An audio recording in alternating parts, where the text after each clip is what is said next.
আমাদের পাড়ার শীতলা কালী পুজো, তারই ভয়ঙ্কর বিরাট লাইন পড়েছে, আর সেই লাইনেই আমরা দাঁড়িয়ে আছি, কারণ পুজো দিতে হবে।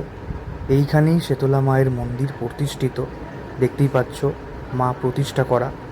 আর কালী ঠাকুরেরই লাইন পড়েছে, যেহেতু কালী পুজো রাত্রিবেলা হয়।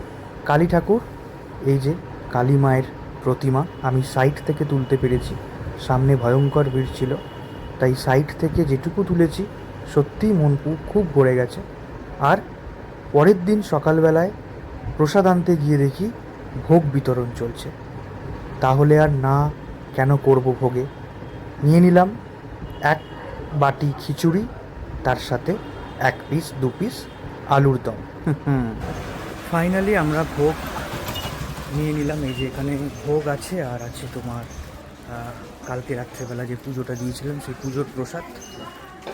আর অল্পই যদিও ভোগটা, কিন্তু যাই হোক, ঠাকুরের পুজোর প্রসাদ আমরা পেলাম অবশেষে।